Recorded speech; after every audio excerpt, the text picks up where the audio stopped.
Yes, good morning to all. Can you hear me? Yes, sir.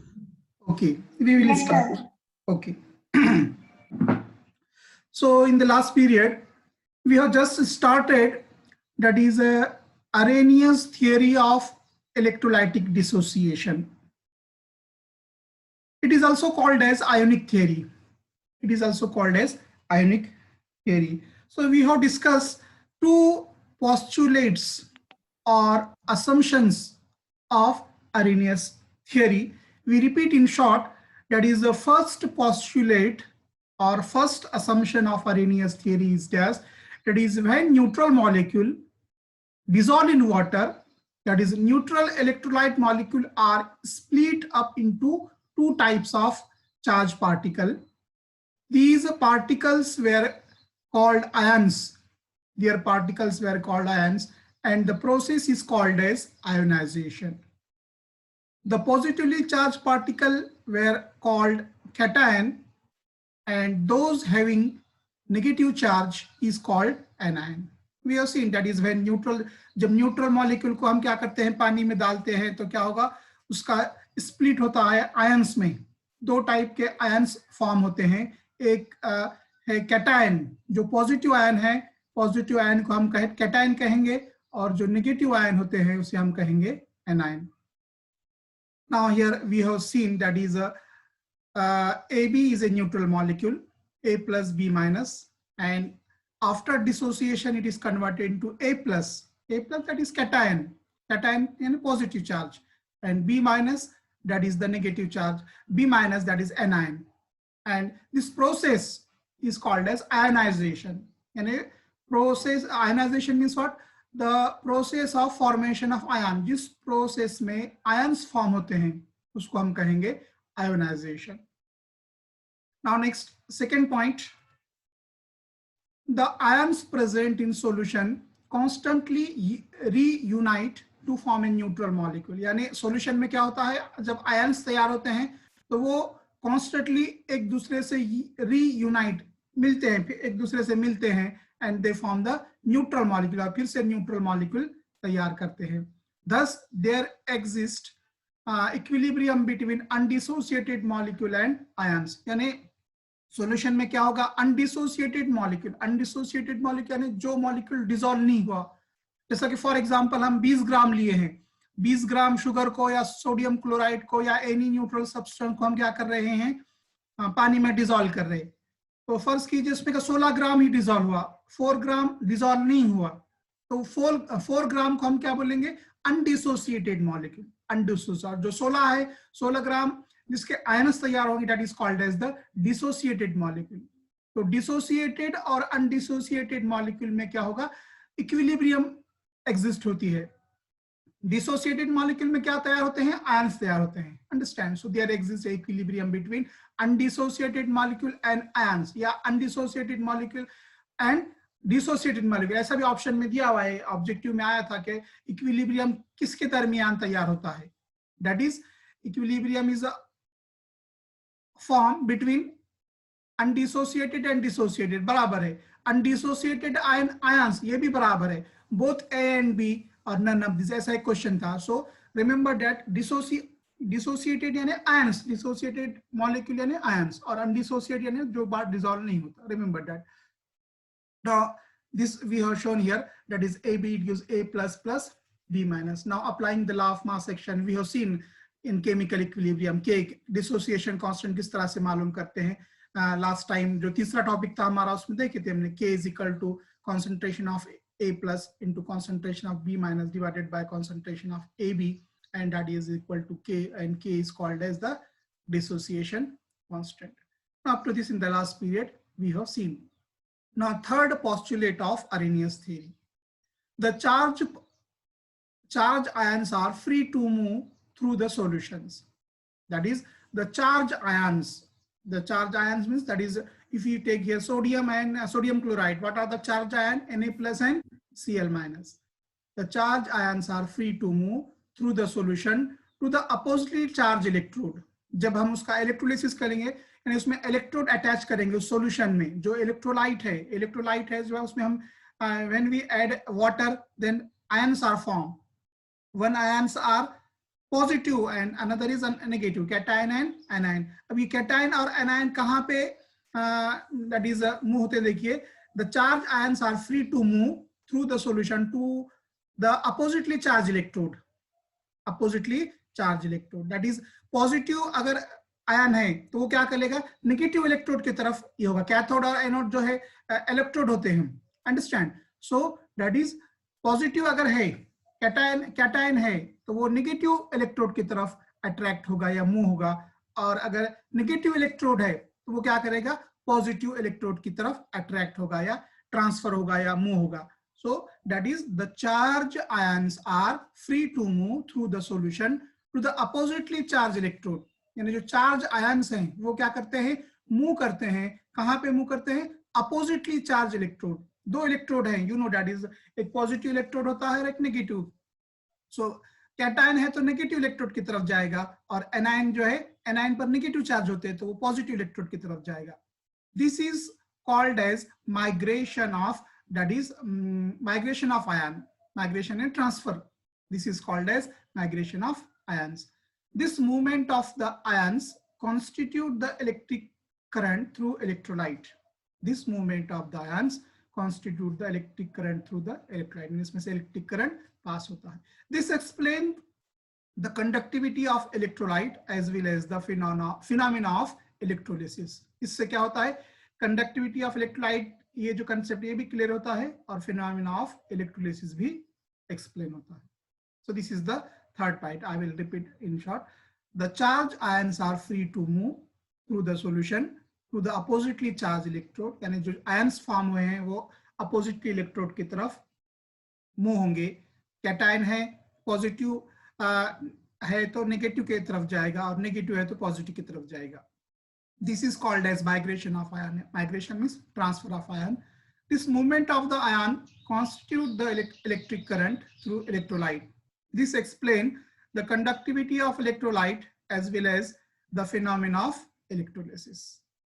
Next, fourth point, the electrical conductivity of an electrolyte. We have seen electrical conductivity of electrolyte solution depends upon the number of ions present in the solution. The electrolytic conductance or electrical conductivity of electrolyte solution. यानी electrolyte solution की electrical conductivity किस पर depend होती है, number of ions present in the solution. यानी solution में जितने ions present हैं उस ion पर उस electrolyte की electrical conductivity डिपेंड होती है. That is, the electrical conductivity of an electrolyte solution depends on the number of ions present in solution. Thus, degree of dissociation of an electrolyte determine whether it is strong electrolyte or weak electrolyte. यानी thus degree of dissociation we have seen in 12th standard. That is degree of dissociation यानी क्या, degree of dissociation of weak electrolyte determine whether it is strong or weak electrolyte. यानी उस पर से हम decide कर सकते हैं कि डिग्री ऑफ डिसोसिएशन के बेसिस पे हम डिसाइड करते हैं कि दैट इज ये जो इलेक्ट्रोलाइट है स्ट्रांग है या वीक है. डिग्री ऑफ डिसोसिएशन यानी क्या, what is mean by degree of dissociation. You sing 11th standard में या सॉरी 12th में पढ़े हैं आपने डिग्री ऑफ डिसोसिएशन. सबसे पहले तो हम देखेंगे उसका किससे डिनोट करते हैं. डिग्री ऑफ डिसोसिएशन इससे डिनोट करते हैं, है कि मालूम, डिग्री ऑफ डिसोसिएशन. ये क्वेश्चन आया था, देखिए इस पर, degree of dissociation is denoted by dash. Objective जो प्रीवियस एग्जाम थे उसमें आया था डिग्री ऑफ डिसोसिएशन को हम किससे डिनोट करते हैं. उसमें ऑप्शन थे शायद बीटा, अल्फा, लैम्डा और ईटा, ऐसे 4 ऑप्शन थे. So which is the correct, can anybody tell me degree of dissociation किससे डिनोट करते हैं. So degree of dissociation is denoted by alpha. याद रखिए डिग्री ऑफ डिसोसिएशन को हम जो है अल्फा से डिनोट करते हैं. So remember that is degree of dissociation is denoted by alpha. Alpha symbol you know, alpha beta gamma, इस तरह से अल्फा जो है that is degree of dissociation is denoted by alpha.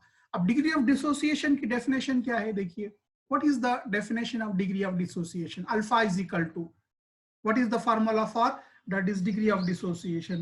Degree of dissociation, that is alpha is equal to, it is the fraction of, fraction यानी डिवाइडेशन, ratio डिवाइडेशन किसका है, देखिए numerator में क्या है, it is the fraction of total number of that is molecules that can be dissociated.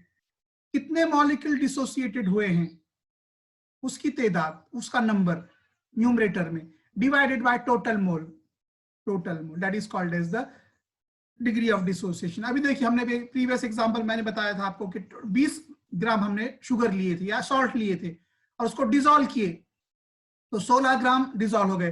तो dissociated molecule कितने हो गए उसमें? डिसोसिएटेड 16 हो गए।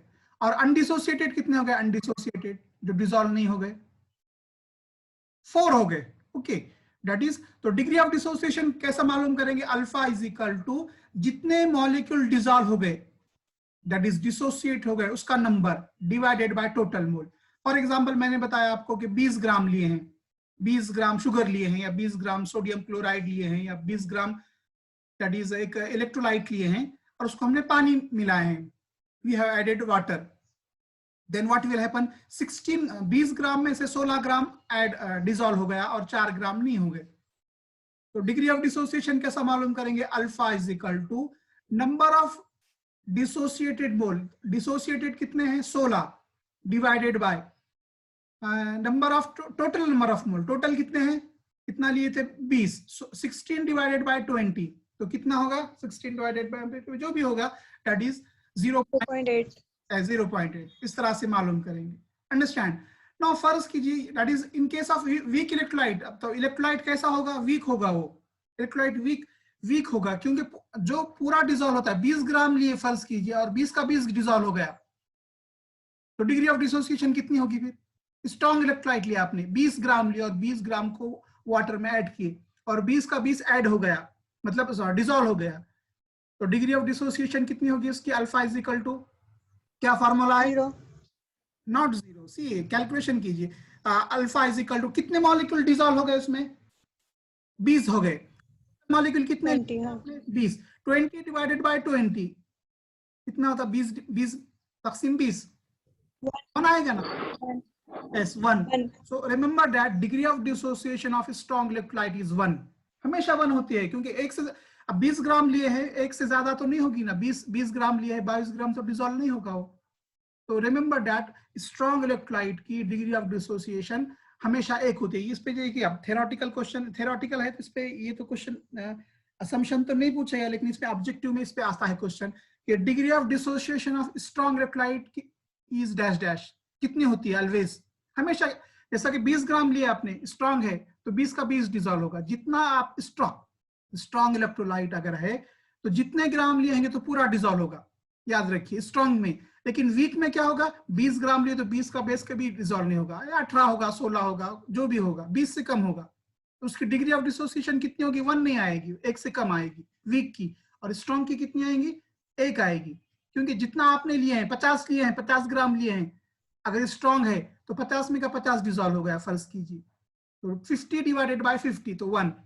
जितने भी 100 ग्राम लिया आपने और 100 ग्राम डिसॉल्व स्ट्रॉन्ग अगर है फर्ज कीजिए तो 100 डिवाइडेड बाय 100। इस तरह से फार्मूला याद रखिए, alpha is equal to number of dissociated molecule, dissociate यानी डिसॉल्व कितने हो गए वो मॉलिक्यूल की तादाद, divided by total molecule, total कितने लिए थे आपने, ये याद रखिए, और उस पर से आप डिग्री ऑफ डिसोसिएशन मालूम करते हैं। ये हुआ है आपका 12th में, that is degree of dissociation is denoted by alpha. याद रखिए, क्वेश्चन आता है, देखिए उसे मैं बार बार रिपीट कर रहा हूँ, ये कि क्वेश्चन 3 क्वेश्चन, उस पे एक क्वेश्चन कंपल्सरी आता है 3 में से। एक तो degree of dissociation is denoted by dash, ये तो सिंपल है, it is denoted by alpha. दूसरा, degree of dissociation of strong electrolyte is always dash dash. Option देखिए, greater than 1, less than 1, equal to 1, none of these. So क्या option होगा इसका? Strong electrolyte की equal 1 है, correct, 1 रहेगी, हमेशा 1 रहेगी। अब सेम क्वेश्चन देखिए, degree of dissociation of weak electrolyte कितनी होती है? सेम ऑप्शन रहेंगे, greater than 1, less than 1, equal to 1, none of this. Weak का कितना रहेगा? Less than 1। Less than 1, correct, that is, अभी हमने लिए 20 लिए थे आपने तो 16 ग्राम डिसॉल्व। फार्मूला क्या है? 16 डिवाइडेड बाय 16 डिवाइडेड बाय 20, 0.8 जो आएगा, 0.8 यानी 1 से कम है। कितना भी लीजिए आप, 100 लीजिए, फॉर एग्जांपल 100 लीजिए, और फर्ज कीजिए या 50 लेंगे आप, 50 ग्राम लीजिए, उसमें से 40 ग्राम डिसॉल्व हो गया, तो उसकी डिग्री ऑफ डिसोसिएशन कैसे होगी? 40 डिवाइडेड बाय 50, 0 0 कैंसिल होगा, 4 डिवाइडेड बाय 5, वो भी 0.8 ही आएगा। अंडरस्टैंड? तो यानी 0.8 यानी लेस देन 1, ये बताना है कि 1 से कम होती है, हमेशा 1 से कम होती है। ये अब तीनों में से एक क्वेश्चन कंपलसरी आपको आएगा, या एक दो भी आ सकते हैं ऑब्जेक्टिव में, कि डिग्री ऑफ डिसोसिएशन पे हमेशा ऑब्जेक्टिव में क्वेश्चन आता है। थ्योरेटिकल क्वेश्चन एग्जाम भी हुआ तो उसमें ऑब्जेक्टिव जो 10 क्वेश्चन तो उसमें ये हमेशा पूछा गया है। क्वेश्चन पेपर देखेंगे आप तो इसमें 3 क्वेश्चन पूछे हुए हैं। एक तो डिग्री ऑफ डिसोसिएशन को किससे डिनोट करते हैं, दूसरा स्ट्रॉन्ग इलेक्ट्रोलाइट की डिग्री ऑफ डिसोसिएशन कितनी होती है, 1 होती है, याद रखें हमेशा 1, और वीक की कितनी होती है, less than 1। Understand? So that is the important point. So this is the 4th point. Now 5th point, the properties of solution of electrolyte are the properties of ion. यानी इलेक्ट्रोलाइट की जो property है, जैसा कि sodium chloride electrolyte लिया आपने, sodium chloride की जो प्रॉपर्टी है वही प्रॉपर्टी उसके आयंस की होगी। जैसा सोडियम क्लोराइड के कौन से आयंस तैयार होने हैं, Na+ और Cl-। तो इलेक्ट्रोलाइट की जो प्रॉपर्टीज है, जो खुसूसियात है, वही खुसूसियात उसके आयन की भी होती है, ऐसा 5th पॉइंट कहता है। The solution of electrolyte as a whole is electrically neutral unless an electric field is applied to the electrode deep into it. The solution of electrolyte यानी जब पानी भी मिलाएंगे उसमें तो सॉल्यूशन कैसा होगा, न्यूट्रल होगा। हालांकि उसमें आयंस हैं Na+ और Cl- है, फिर न्यूट्रल कैसा होगा, कोई बता सकते क्या? कि सॉल्यूशन है, सॉरी सोडियम क्लोराइड सॉलिड, उसमें अपने पानी मिलाए, आयंस तैयार हो गए, लेकिन हम बोल रहे कि सॉल्यूशन न्यूट्रल है। Why it is called neutral solution? जब तक आप उसमें करंट पास नहीं करते, it is called as neutral solution. Because see here ion, for example sodium chloride लिए, उसमें कौन से आयंस हैं, Na+ और Cl- है। तो जितने Na+ हैं उतने क्या होंगे, Cl- होंगे। तो दो क्या आ गया, जितने प्लस हैं उतने माइनस होंगे। यानी अगर फर्ज कीजिए 10+ आयंस हैं तो 10-, तो 10+ और 10- कितना होगा, 0, दैट इज द न्यूट्रल। इसलिए यानी the solution contain equal number of, that is cation and anion. Solution में जितने कैटायन होंगे, जितने पॉजिटिव चार्ज होंगे उतने नेगेटिव चार्ज होंगे, और दो क्या होगा, बैलेंस होगा, और it is called as the neutral solution. इसलिए सॉल्यूशन क्या होता है, न्यूट्रल। कब तक होता है, जब तक उसको इलेक्ट्रिक फील्ड अप्लाई नहीं करते। It is called, that is the electric field is applied to the electrode deep into it. Okay, now presence of hydrogen ion H+ ion renders the solution acidic। यानी अगर उसमें solution में H+ ion है, क्योंकि Arrhenius ने acid और base की definition भी दिया था। देखिए 12th में देखिए 3 साइंसदानों ने जो है डेफिनेशन दिए थे एसिड और बेस के। एक तो था अरेनियस थ्योरी, दूसरा था लोरी ब्रॉन्स्टेड, और तीसरा लेविस। कल भी बताया था मैंने कि अरेनियस ने फिर क्या थ्योरी है एसिड की, अरेनियस की थ्योरी एसिड की ये है, यहाँ पे हमें उसकी जरूरत नहीं है, लेकिन आपको बेसिक कंसेप्ट उसका मालूम होना जरूरी है। That is the substance which in aqueous solution give H+ ion. ऐसा सब्सटेंस जिसमें पानी मिलाने पर अगर H+ आयन मिलता है तो वो एसिड होगा, ऐसा अरेनियस कहता है उसकी थ्योरी के मुताबिक H+। और ऐसा सब्सटेंस जिसमें पानी डालने पर OH आयन मिलता है तो क्या होगा, वो दैट इज बेस होगा। ये अरेनियस की थ्योरी है एसिड और बेस की। So presence of H+ ion render the solution acidic. यानी अगर सॉल्यूशन में H+ आयन है तो सॉल्यूशन क्या होगा, एसिडिक। बिकॉज एसिडिक कैरेक्टर कोई भी दैट इज सब्सटेंस में अगर H+ है that is the it is acidic, और OH- है so it is the basic. तो presence of hydrogen ion H+ ion render the solution acidic, while presence of hydroxide ion that is OH- ion render the solution basic। यानी solution में अगर H+ है तो solution acidic होगा, और solution में OH- है तो सॉल्यूशन बेसिक होगा। Next 6th point, there are 2 types of electrolyte. Electrolyte की तो आपने बताया था मैंने अभी, इलेक्ट्रोलाइट के 2 टाइप है। कौन कौन से हैं, strong electrolyte are those strong or weak electrolyte, दो हैं, we see one by one. So there are 2 types of electrolyte, strong electrolyte and weak electrolyte. अब ये strong के बारे में बताया गया है। Strong electrolyte are those when dissolved in water are completely dissociated या ionized। अभी बताया मैंने, अगर strong है तो पूरा डिसॉल्व होगा, 100 ग्राम है तो पूरे 100 ग्राम डिसॉल्व होंगे, 20 ग्राम है तो पूरा 20 ग्राम डिसॉल्व होगा। That is called as the strong electrolyte. So strong electrolyte are those when dissolved in water are completely dissociated or ionized into ions of positive and negative charge, यानी अगर स्ट्रॉन्ग इलेक्ट्रोलाइट है तो वो completely dissolve होगा और positive और negative ions तैयार करेगा। The total number of cation and anion produce are equal, अभी बताया मैंने, क्योंकि सॉल्यूशन न्यूट्रल क्यों होता है, क्योंकि the total number of cation, cation यानी पॉजिटिव चार्जेस एंड एनायन यानी नेगेटिव चार्जेस, ये दोनों क्या होते हैं, बराबर होते हैं। जितने सोडियम Na+ है उतने Cl- होंगे, यानी प्लस कैटायन और एनायन की तादाद बराबर होती है। Are equal to those in the formula of electrolyte, electrolyte के फॉर्मूले में जितने कैटायन होंगे उतने जो है एनायन होंगे। So there are two types of electrolyte. Strong electrolyte are those when dissolved in water are completely dissociated or ionized into ions of positive and negative charges, यानी स्ट्रॉन्ग इलेक्ट्रोलाइट का dissociation पूरा होता है और पूरी तरह से वो हल हो जाता है, और टोटल नंबर ऑफ कैटायन और anion produce are equal to those in formula of electrolyte. Electrolyte में जितने कैटायन हैं उतने ही कैटायन सॉल्यूशन में भी रहेंगे। अब examples of that is a strong electrolyte, देखिए एग्जांपल पूछते एग्जामिनेशन में आके ऑब्जेक्टिव में, आपको 4 देंगे उसमें से स्ट्रॉन्ग इलेक्ट्रोलाइट कौन सा है पहचानिए बोल के आपको पूछते हैं। तो sodium chloride NaCl, NaCl is a strong electrolyte.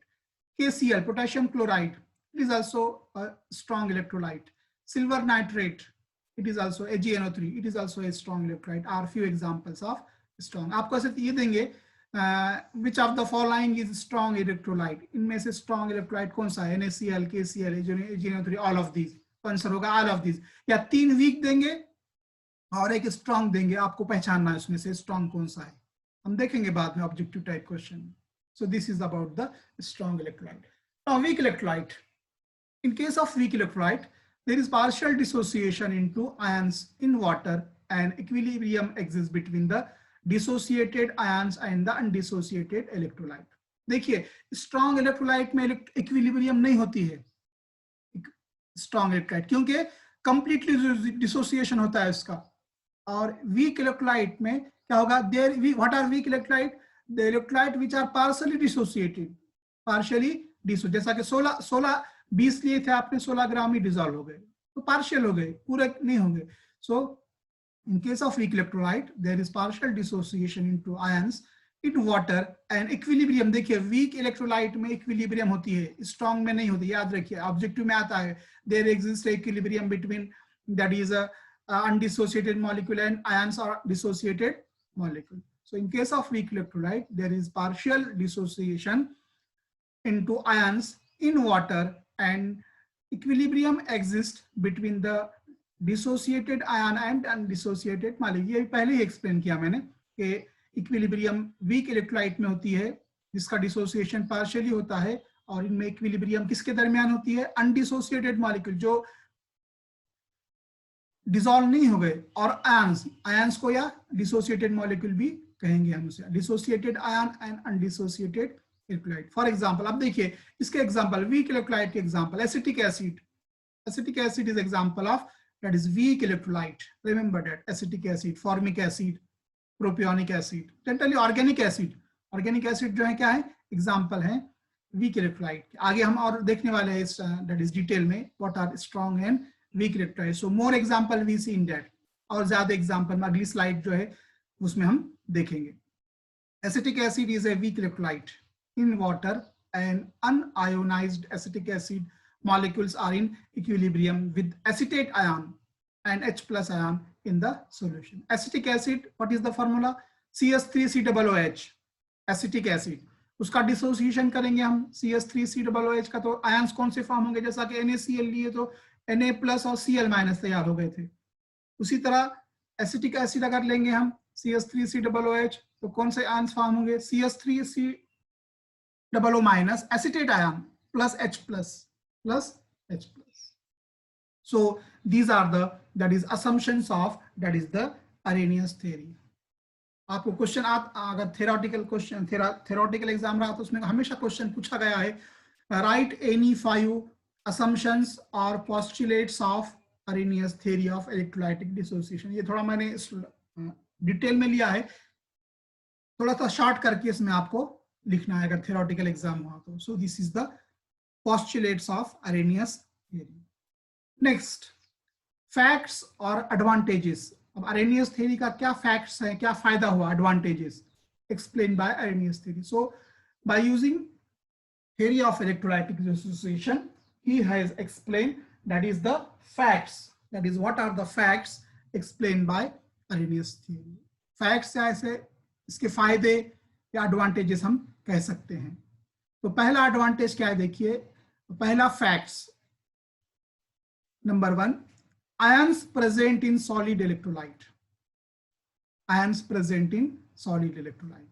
So X-ray diffraction studied have shown that electrolytes are composed of ions. For example, crystal of NaCl does not contain NaCl unit, but Na plus and Cl minus ion. Each Na plus and Na plus ion is surrounded by 6 Cl minus ion, and each Cl minus ion is turned in is surrounded by 6 Na plus and 6 and Cl minus ion. The ionic compound behave good conductors in fused state. It can only be possible if of ions are already present in ionic solid.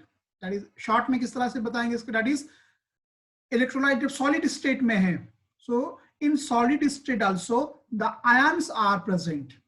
In solid state ions are also present. That is X-ray diffraction studied have shown that electrolytes are composed of ion. यानी जो electrolyte हैं solid भी हैं तो वो किससे बने होते हैं, that is आयन से बने होते हैं। अगर हम एग्जांपल लेंगे सोडियम क्लोराइड का, a crystal of sodium chloride does not contain NaCl unit, यानी अगर हम सोडियम क्लोराइड लेंगे तो ये पूरा NaCl नहीं रहेगा, वो NaCl है बट क्या रहेगा उसमें, Na प्लस रहेगा और Cl माइनस रहेगा। That is crystal of sodium chloride does not contain NaCl unit, but it contain Na plus and Cl minus ion. और उसमें क्या होगा, each Na plus ion is surrounded by 6 Cl ions. Na plus के तरफ क्या होगा, 6 Cl ion attach होंगे, and each Cl ion is turned surrounded by 6 NaCl and Na plus and Cl minus ion. यानी उसमें क्या होगा, Na plus और Cl minus हर एक जो है अटैच रहेंगे Cl अपोजिटली चार्ज जो है 6 आयन से। The ionic compound behaves as good conductor in fused state. Ionic compound जो है फ्यूज्ड स्टेट पिघली हुई हालत में गुड कंडक्टर होते हैं। It can only be possible of ions are already present in ionic solid. So this implies that is ions are present in that is ionic solid or solid state. So this is the first point. Next, second need Ohm's law applicability, and it obeys the Ohm's law. The electrolytic solution like metallic conductor obey Ohm's law. You have seen that is Ohm's law. Physics में देखे आप लोगों ने Ohm's law. So the electrolytic solution like metallic conductors obey Ohm's law. That is the strength of current flowing conductor is directly proportional to the potential difference applied. That is current is directly proportional to that is applied difference. I is directly proportional to E. ये है that is the Ohm's law. I is directly proportional to O. That is current flowing strength, that is the strength of current flowing conductor are directly proportional to potential difference E applied across the conductor, and is inversely proportional to the resistance, that is the R. Or mathematically we can write I is equal to E upon R. I is the current, I is the current, E is the potential difference, applied potential difference, and R is the resistance. This can only be possible if ions are already present in the solution, and no part of the current has only that is a directive effect on the ions, and this current is passed only if the ions are present in that is the solution. So Arrhenius in the previous that is fact he told that is ions are already present in solid electrolyte. So it obeys Ohm's law or Ohm law applicability. Next, Ionic reactions. Ionic reactions. So evidence for the existence of ions in aqueous solution of electrolyte is furnished by well-known reaction in inorganic chemistry. A white precipitate of silver chloride is obtained whenever Ag plus ion come in contact with the chloride ion. यानी जब reaction होती, आयनिक reaction होती, क्या होगा उसमें? Ions एक दूसरे से रिएक्ट होंगे, that is called ionic reaction. अब देखिए, जब silver ion Ag plus, generally we can take silver nitrate AgNO3, AgNO3 लेंगे तो उसमें Ag प्लस आयन और सोडियम AgNO3 प्लस NaCl. यहाँ पे मैंने सिर्फ Ag प्लस लिया हूं, बट इट इज AgNO3 भी ले सकते हैं या Ag प्लस भी ले सकते हैं. खाली AgNO3 ले तो उसमें से सिर्फ हमने Ag प्लस आयन लिए हैं. एंड NaCl में क्या है? Na प्लस है और Cl माइनस है. तो Ag, that is Ag plus किससे रिएक्ट होगा? अपोजिटली चार्ज, ये Cl माइनस है, और क्या फॉर्म होगा? AgCl प्लस Na प्लस, और ये जो अगर हमने AgNO3 लिए हैं तो ये NO3 माइनस. बाद में क्या होगा? ये Na और ये NO3 कंबाइन होकर दैट इज NaNO3 फॉर्म होंगे. And this is called as the ionic reaction. See, that is a white ppt of silver chloride. ये सिल्वर क्लोराइड की फॉर्म होती है जब सिल्वर नाइट्रेट और सोडियम क्लोराइड को मिक्स करेंगे हम. That is, if silver chloride react with not silver chloride, silver nitrate, AgNO3, silver nitrate react with sodium chloride to form white PPT of silver chloride and Na plus plus NO3 minus. That is, a white PPT of silver chloride is obtained whenever Ag plus ion come in contact with chloride ion. देखिए, जब आप silver nitrate AgNO3 में क्या mix कर रहे? NaCl. तो silver ion किसके साथ रिएक्ट करेगा? Cl माइनस के साथ, और AgCl फॉर्म करेगा. This is silver chloride.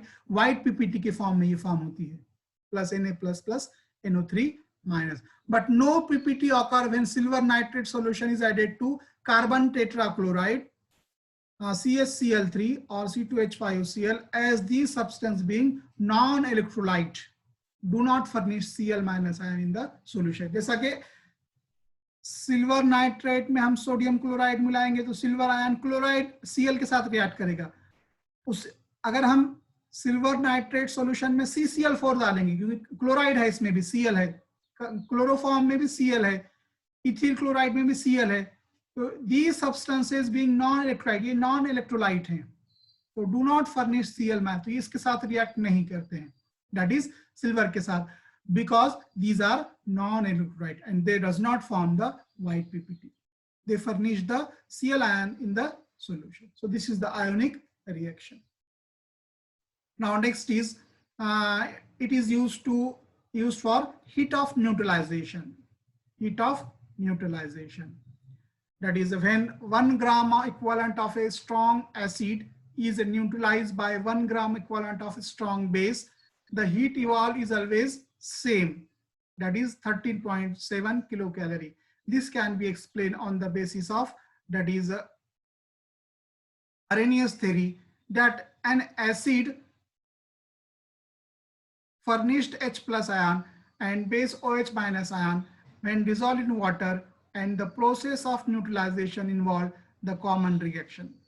यानी heat of neutralization, that is neutralization reaction, acid react with base to form salt and water. ये हमने दिए हैं.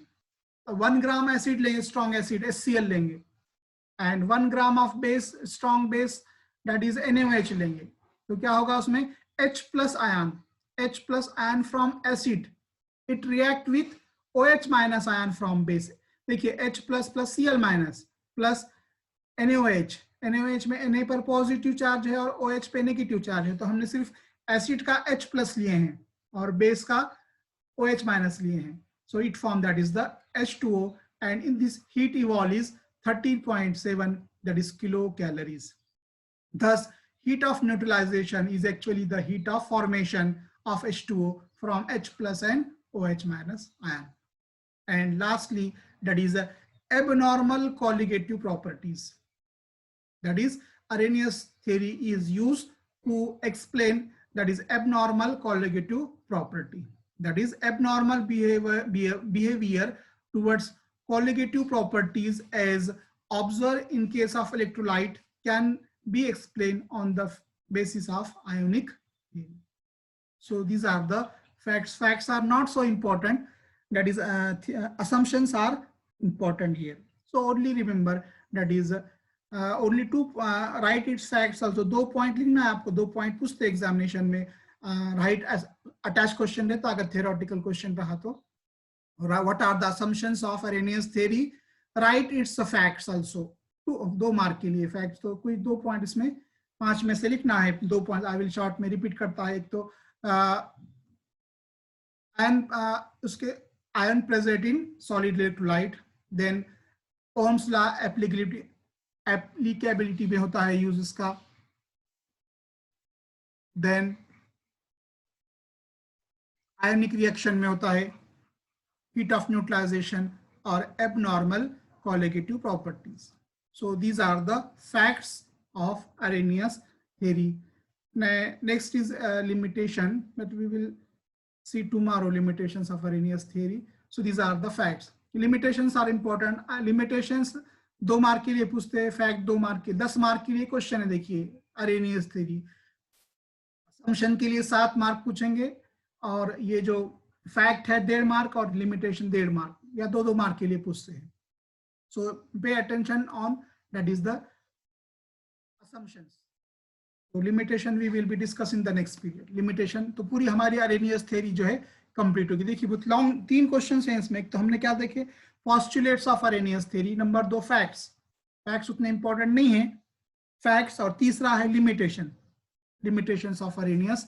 लिमिटेशन हम कल देखेंगे, limitations of Arrhenius theory. Limitations of Arrhenius theory we will discuss in the next period. So if any question, any, क्योंकि 1 ही minute 2 minute रह गए खाली, so complete नहीं होगा. So we will stop. If any question is there then ask. कल भी मैं ही period लूंगा, ये टॉपिक कंप्लीट होने तक मैं ही लूंगा. ये टॉपिक कंप्लीट हुआ तो फिर हम दूसरे रहीम सर को देंगे. सर के भी एक टॉपिक होगा है शायद, क्या नहीं?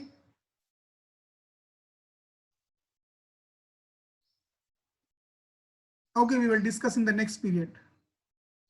If any difficulty is there, write down in chat box.